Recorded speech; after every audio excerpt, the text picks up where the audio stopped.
হেই everyone, কেমন আছো তোমরা সবাই? আমি প্রিয়াঙ্কা। আমার চ্যানেলে তোমাদেরকে অনেক অনেক অনেক স্বাগত। আশা করি আজকের ব্লগটা তোমাদের ভালো লাগবে। আজকে তোমাদের সাথে আমার প্রথম সমুদ্র দেখার একটা গল্প শেয়ার করব। আমি যখন স্কুলে পড়তাম তখন আমার বন্ধুরা এসে খুব গল্প করতো। আমরা গরমের ছুটিতে এখানে গেছিলাম, আমরা পরীক্ষার পর এখানে গেছিলাম, আমরা এখানে ঘুরলাম, আমরা ওখানে ঘুরলাম।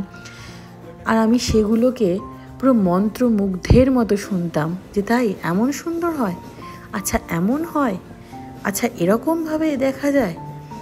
যাই হোক, শুধু গল্পই শুনতাম। আমার কাছে পরীক্ষার পরের যে ছুটি, গরমের ছুটি, সেই ছুটিতে ঘোরার জায়গা বলতে ছিল হয়তো মামার বাড়ি, না হলে পিসির বাড়ি, আর তা না হলে আমার মাসির বাড়ি।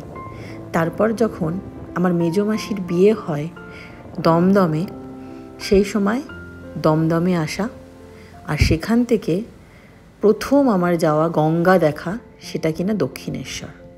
তো আমার ঘোরা বলতে আমার গণ্ডি এটুকুনিই ছিল।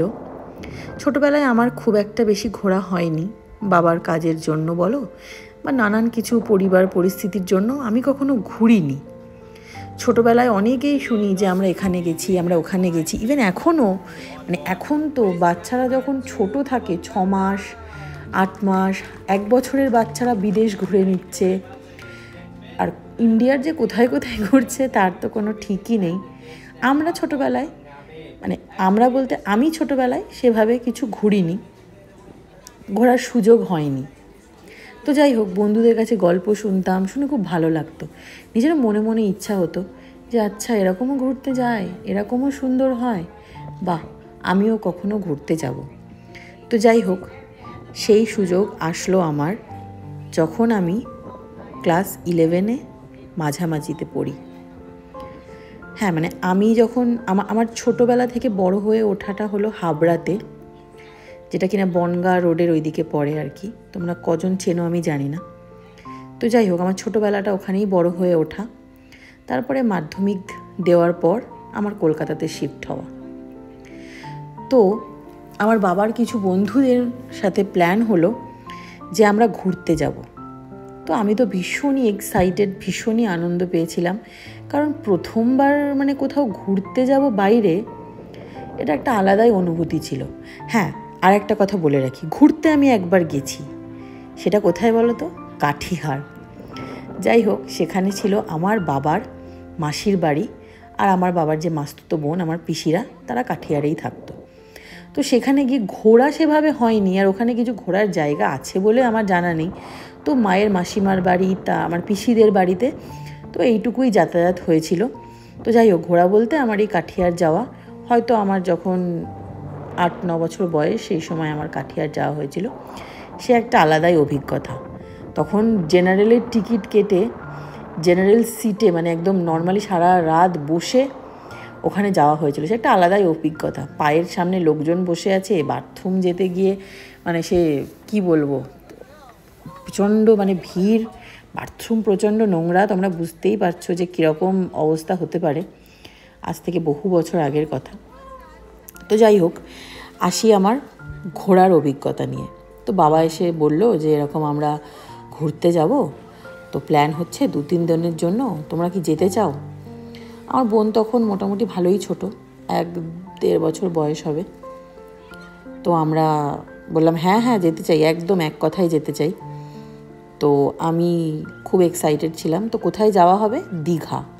বাসে করে যাওয়া হবে। রাত্রিবেলা আমরা এখান থেকে বাসে উঠব। আমাদের বাসটা বিরাটি যে আছে না, বিরাটির একটা, যেখান থেকে ঢুকে যায় বিরাটির ওই স্টেশনের দিকে, তো ওখানেই বলেছিল আমাদেরকে দাঁড়াতে। তো আমরা একসাথে ওখান থেকে উঠে দেন বাসে করে চলে যাব আমরা দীঘা।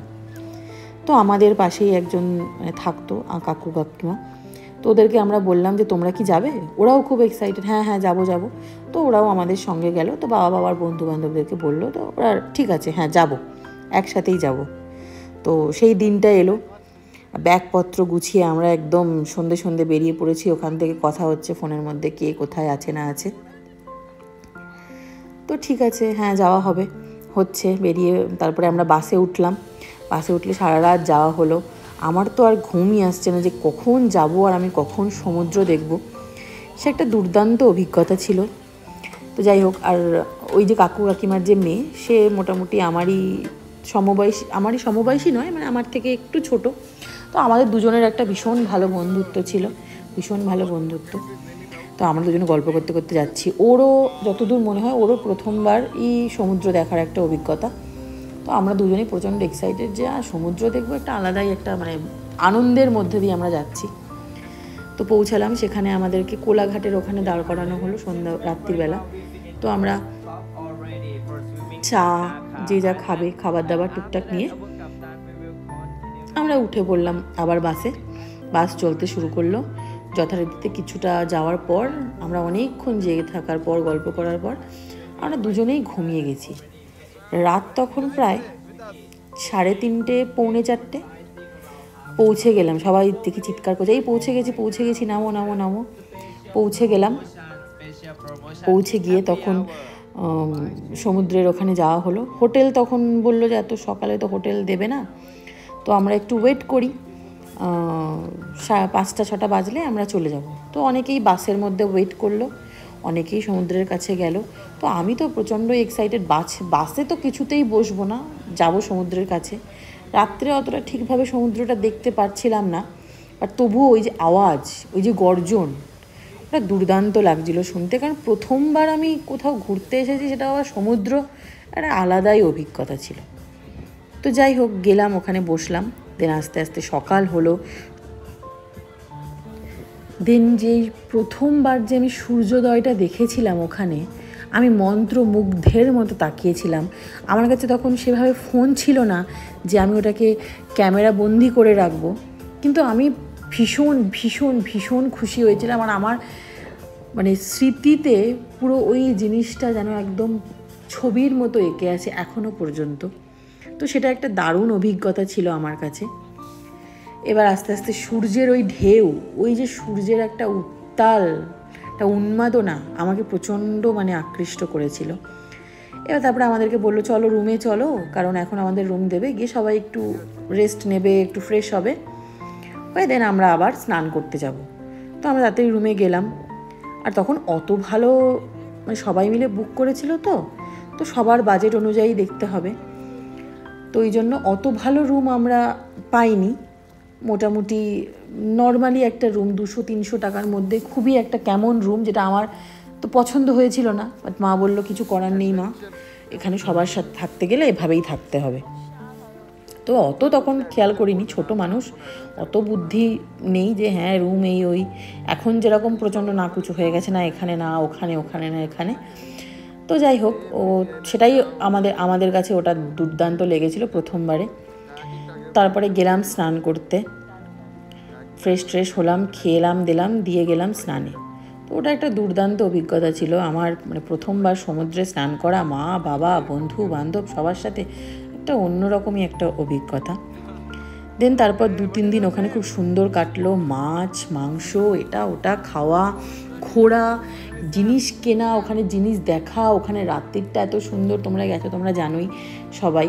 তো ওটা ভীষণ ভালো লেগেছিল, ভীষণ ভীষণ ভালো লেগেছিল। তো আমরা প্রচণ্ড মজা করেছিলাম ওই দিন, মানে ওই যে প্রথমবারের যে এক্সাইটমেন্টটা। তারপরে হয়তো বহুবার দীঘা গেছি, মন্দারমণি গেছি, ওখান থেকে আমরা মন্দারমণিও গেছিলাম। মন্দারমণি গিয়ে, তো মন্দারমণিতে একটা নতুন মার্কেট প্লেস এখন আছে না, মানে যেখানে সবাই যায়, যেটা মানে মেন ওটার বিচ যেটা, তো ওখানটাতেই আমরা ছিলাম। ওখানেই একটা জায়গা মতো ভাড়া নেওয়া হয়েছিল, একটা খোলা একটা শেড দেওয়া একটা জায়গা, যেখানে কিনা আমাদের সকালে ব্রেকফাস্টটা খাওয়া হয়েছিল। ওখানে লুচি তরকারি মিষ্টি, তো সেটা একটা খুব দুর্দান্ত একটা অভিজ্ঞতা ছিল। কিন্তু সেই অভিজ্ঞতাটা তারপরে আমি বহুবার গেছি, কিন্তু সেই অভিজ্ঞতাটা পাইনি। শুধু দীঘা নয়, প্রচুর সমুদ্র দেখেছি, কিন্তু ওই যে প্রথমবার সমুদ্র দেখার যে আনন্দ, যে উচ্ছ্বাস, ওইটা আমি আর দ্বিতীয়বার কোথাও পাইনি। তবে হ্যাঁ, যখন আমাদের বিয়ে ঠিক হয়, তারপর আমরা যখন প্ল্যান করি যে আমরা হানিমুন যাব, প্রথমে আমাদের প্ল্যান ছিল যে আমরা অন্য কোথাও যাব। বালিতে প্ল্যান করেছিলাম যে বালি হয়তো যাব, কিন্তু বালিতে যাওয়া হয়ে ওঠেনি, বিকজ ওখানকার ওয়েদার ওই টাইমে, ডিসেম্বরের টাইমে খুব একটা ভালো থাকে না। তো সেই জন্য আমরা প্ল্যান করেছিলাম যে আমরা থাইল্যান্ড যাব, থাইল্যান্ডের ক্র্যাবি আর ফুকেত, আমরা দুটো জায়গাতে যাব। তো আই ওয়াজ ভেরি এক্সাইটেড, কারণ নিজের ভালোবাসার মানুষের সাথে, নিজের বন্ধু যে বেস্ট ফ্রেন্ড, তার সাথে কোথাও ঘুরতে যাওয়া, এটা একটা আলাদাই অভিজ্ঞতা। তো খুব ভালো লেগেছিল। তো যাই হোক, এইটা হলো আমাদের সেকেন্ড ডে, দ্বিতীয় দিনের আর কি ট্রিপ। প্রথম দিন তো পৌঁছে তোমাদেরকে দেখালামই, আমরা বাংলা রোড গেছিলাম, একটু মজা টজা করে দেন বাড়ি এসে সকালেই আমাদের গাড়ি চলে এসেছিলো আমাদেরকে পিক আপ করার জন্য। তারপরে আমাদেরকে পিক আপ করলো, আরও দুজন গ্রুপ ছিল, তাদেরকে পিক আপ করলো, করে আমাদেরকে একটা জায়গায় নিয়ে এলো ওরা। নিয়ে এসে সেখানে আমাদেরকে কিছু ব্রিফিং দেওয়া হলো, আর একটা হাতে একটা করে ওই ব্যান্ড লাগিয়ে দিল সবাইকেই, যাতে বুঝতে পারে তুমি কোন বোটের আছো। তো ওখানে যাওয়ার পর একটা দারুণ অভিজ্ঞতা, একদম সুন্দর, ঢোকার সাথে সাথে একদম ওয়েলকাম ড্রিঙ্কস দেওয়া হলো আমাদেরকে, দেন আমাদেরকে নানা রকম খাবার সার্ভ করা হলো, ফ্রুটস। আর থাইল্যান্ডে তুমি যেখানেই যাও না কেন, তুমি বিভিন্ন টাইপের ফ্রুটস খেতে পারবে। আমরা যেরকম প্রচুর ফ্রুটস খেয়েছিলাম, যেমন গ্রেপস, ম্যাঙ্গো, ওয়াটারমেলন, তারপরে পাইনঅ্যাপেল, তারপরে অ্যাপেল, পিয়ার্স, তো প্রচুর ফল আমাদেরকে দেওয়া হতো কোথাও গেলেই। আর এইটা যে দেখতে পাচ্ছ, এটাই হলো আমাদের ক্রুজটা ছিল। তো এই ক্রুজটা আমি খুব শখ করে বুক করেছিলাম, মানে আমাদের ট্রিপটা, গোটা ট্রিপটা তো আমরা দুজনে মিলে প্ল্যান করেছিলাম, আমি আর সম্বর্ত দুজনেই প্ল্যান করে এই ট্রিপটা করা। তো এটা একটা দারুণ অভিজ্ঞতা ছিল, নিজেরাই সব কিছু দেখে শুনে কোথায় কী আছে না আছে, কি করতে পারবো না পারবো। তো আমরা বেশ সময় নিয়ে ওখানে অনেকের সাথে কথাবার্তা বলে, হোয়াটসঅ্যাপে যোগাযোগ করা, ও ডিরেক্টলি কল করতো সাউথ আফ্রিকা থেকে, তো যোগাযোগ করে আমাদের প্ল্যানটা করা হয়েছিল। আর এই ক্রুজ রাইডটার জন্য I was very very very excited. তো সেই এক্সাইটমেন্টটা একদম ফুলফিল হয়েছে, কারণ এটা দারুণ একটা ট্রিপ ছিল। সারা দিনের মানে আমাদেরকে প্রচুর অ্যাক্টিভিটিস করিয়েছে, যেমন তোমরা ওই দেখলে যে একটা সম্বর্তই করেছিল, ওইটা আমি তখন একটু সাহস পাচ্ছিলাম না, ওই যে স্লিপারি মতো যে জায়গাটা, ওখান থেকে পুরো স্লিপ করে গিয়ে জলের মধ্যে পড়া, তারপর কায়াকিং করেছিলাম আমরা, তারপর ওই যে বানানা বোটগুলো যেগুলো, সেই রাইডগুলো আমরা করেছি, যেগুলো কিনা ভীষণ ভীষণ সুন্দর ছিল। তো আমাদের লাস্টে ছিল হলো জেমস বন্ড আইল্যান্ড। তো এটা হলো জেমস বন্ড আইল্যান্ড, আর এই যে রকটা দেখছো এটাই হলো, এটাকেই বলে আর কি জেমস বন্ড আইল্যান্ডের যে রকটা, তো এটাকেই বলা হয়। এই যে, আর সম্বর তো এখানে একটু দাঁড়িয়ে আছে, তো ফটো টটো তোলা হলো। আর এখানে দুপুরের লাঞ্চ খুব দুর্দান্ত ছিল, মানে খাওয়া দাওয়া মানে সব সময় তুমি কোনো অ্যাক্টিভিটি করে আসছো, তোমার জন্য একদম জুস রেডি, তুমি কোনো এদিক ওদিক ঘুরছো, তোমার জন্য ফল রেডি, মানে they are always ready with the refreshment. তো তুমি যেখানেই যাবে, যেখানে যাবে, মানে তুমি যে টায়ার্ড হয়ে যাচ্ছ, তোমার যে কষ্ট হচ্ছে বা যাই কিছু, ওয়াটার অ্যাক্টিভিটি করলেও তো মানুষ প্রচণ্ড টায়ার্ড হয়। যেমন আমরা সুইমিং যখন করি, সুইমিং করার পরে প্রচণ্ড টায়ার্ড লাগে, প্রচণ্ড খিদে পায়, তো সেটা ওরাও তো জানে। আর দে আর ভেরি ওয়েলকামিং, তো সবসময় হেসে হেসে কথা বলা, সবসময় সব কিছুতে এনকারেজ করা, হ্যাঁ এটা করো, তোমরা পারবে। তো কায়াকিংটাতে তো আমি প্রচণ্ড ভয় লাগছিল প্রথম দিকে, কারণ বোটটা ওরকম ছোটো, দুজনেই রয়েছে আর কিছু। তবে ওখানে তো সমুদ্রে তো বেশি ঢেউ তো নেই, এটা পুরো শান্ত সমুদ্র ওই জায়গাটা। বাট হ্যাঁ, মানে একটু ভয় লাগছিল আমার প্রথম দিকে, জলটা একটু ভয়ই লাগে। তো চারিদিকটা এত সুন্দর, মানে ছোট ছোট আইল্যান্ড দিয়ে ঘেরা ছিল, রক দিয়ে ঘেরা ছিল, একটা দুর্দান্ত সুন্দর অভিজ্ঞতা, যেটা কিনা আমরা করেছিলাম। আমার মনে হয় অনেকেই করেছো, কিন্তু এটা যেহেতু আমাদের দুজনের একসাথে প্রথম অভিজ্ঞতা ছিল, আর একসাথে প্রথমবার মানে বিদেশ যাওয়া, তো ওটা একটা দুর্দান্ত অভিজ্ঞতা, খুব ভালো লেগেছিল, আমরা খুব এনজয় করেছিলাম। তো মোটামুটি অনেকক্ষণ হয়ে গেছে, এবার আমরা একটু সন্ধে নেমে এসছে, এবার একটু ভাবলাম যে একটু ওপরে যাই, একটু রিল্যাক্স করি। দেন একটু ওপরে এসে দুজন একটু রিল্যাক্স করছিলাম। আর এদের মানে ওপরেই যে বসার জায়গাটা দেখছো না, এটা খুব সুন্দর ছিল, মানে একদম সুন্দর একটা ওই নেট মতো পাতা ছিল, তার উপরে বেশ মানে গদি টাইপের দেওয়া ছিল, যেখানে তুমি রিল্যাক্স করো। আর পেছন দিকে দেখছো যে কাবানা মতো ছোট যে জায়গাগুলো করা আছে, সেইগুলোতে আর কি তোমাকে বসতে গেলে ইউ হ্যাভ টু পে, তোমাকে পয়সা দিতে হবে, কারণ তাহলে দিলে ওরা তোমাকে কিছু ড্রিঙ্কস দেবে, তোমাকে কিছু স্ন্যাক্স দেবে আলাদা, যেটা কিনা ডিফারেন্ট হবে একটু। তো মোটামুটি সন্ধে হয়ে গেছে, এবার অন্ধকার হয়ে গেছে, এখন নিচে ভাবলাম গিয়ে দেখি, কারণ প্রচণ্ড মিউজিক বাজছিল, তো ভাবলাম যে নিচে গিয়ে একটু দেখা যাক কী হচ্ছে। আর নিচে গিয়ে দেখছি পুরো ডিজে, পুরো পার্টি চলছে, আর আমার বর এখানে একদম দুর্দান্ত নাচতে শুরু করে দিয়েছে। ও ভীষণ এনার্জেটিক, মানে মারাত্মক। সারাদিন যদি মানে সারাদিন কোনো কিছু কাজ করার পরেও is very very very energetic. তো যাই হোক, প্রচণ্ড নাচানাচি হলো, হলো, আমিও একটু ওর সাথে তালে তাল মেলালাম। তারপরে এখানেও আমাদেরকে লাস্ট মোমেন্টে কিছু ড্রিঙ্কস দেওয়া হয়েছিল, টি কফি সবই মোটামুটি সার্ভ করা হয়েছিল। তো সব কিছু মিটিয়ে টিটিয়ে দেন শেষের দিকে মনটা বড্ড খারাপ লাগছিল যে দিনটা শেষ হয়ে গেল এত তাড়াতাড়ি, বাট কিছু করার নেই, ফিরতে তো হবে। যেহেতু এটা আমাদের মানে হোল ডে, মানে সানসেট ক্রুজ ছিল, তো সানসেট হয়ে গেছে, ডিজে হয়ে গেছে, ইচ অ্যান্ড এভরিথিং ডান। তো এবার আমাদেরকে বাড়িতে যেতেই হবে, কিছু করার নেই। বাট হ্যাঁ, মনটা বেশ খারাপ লাগছিলো। তারপরে ভাবলাম যে ঠিক আছে, এখনও প্রচুর ট্রিপ, মানে প্রচুর অ্যাক্টিভিটিস আছে, প্রচুর কিছু করার আছে, তো এখন বাড়ি যেতে হবে। মনটা একদম খুশি করে প্রচুর মেমোরিজ নিয়ে আমরা বাড়ির দিকে পৌঁছালাম। বাড়ি মানে হোটেলে আর কি। আর হোটেলে এসে খুব ভালো লেগেছিলো, খুব সারপ্রাইজ হয়েছিলাম, কারণ হোটেলের ওরা আমাদের রুমটাকে এত সুন্দর করে এত ভালো করে সাজিয়ে দিয়েছিল, যেটা দেখে আমি আর সম্বর্ত প্রচণ্ডই সারপ্রাইজড। আর মানে আমাদের দুজনের একটা ভুল হয়ে গেছিলো যে আমরা ওখানে ওদেরকে মেনশন করিনি যে হ্যাঁ আমরা যে হানিমুন কাপল, আমরা হানিমুনের জন্যই আসছি ওখানে। তো they were not aware about this things, তো যার জন্য ওরা কিছু করেনি। বাট পরে যখন আমরা গেলাম, ওদের সাথে আমাদের ইন্টারাকশান হলো, ওরা যখন জানলাম, তখন ওরা নিজেদের থেকেই আর কি, আমরা পরের দিন গিয়ে দেখলাম ওরা সুন্দর করে সাজিয়ে দিয়েছে একদম। আর ওদের ওখানে আমাদের ফুল ব্যাপারটা আমি দেখিনি, এই জন্য ওরা এই পাতা দিয়েই ভীষণ সুন্দর করে আর কি রুমটাকে সাজিয়ে দিয়েছিল। তো ওটা ওদের তরফ থেকে আমাদের জন্য একটা সারপ্রাইজ ছিল, and it was a very good gesture. তো আমাদের দুজনের ভীষণ ভালো লেগেছিলো। তো যাই হোক, এভাবেই আমাদের দিনটা কাটলো। তো চলো, আজকের ভিডিওটা এখানেই শেষ করছি। তো আশা করি আমার প্রথমবার সমুদ্র দেখার অভিজ্ঞতাটা তোমাদের ভালো লেগেছে। তো প্লিজ ছেড়ে যাওয়ার আগে আমার ভিডিওটাকে একবার শেয়ার করে দিও, লাইক করে দিও, কমেন্ট করে দিও। আর যদি কিছু তোমাদেরকে আমার জানানোর থাকে ইমপ্রুভমেন্টের জন্য, প্লিজ জানাতে পারো, তো আমি সেটাকে নিশ্চয়ই রেকটিফাই করে দেবো।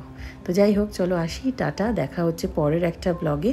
ততক্ষণের জন্য সবাই ভালো থেকো, সুস্থ থেকো, আর সবাই সবার খেয়াল রেখো। বাই।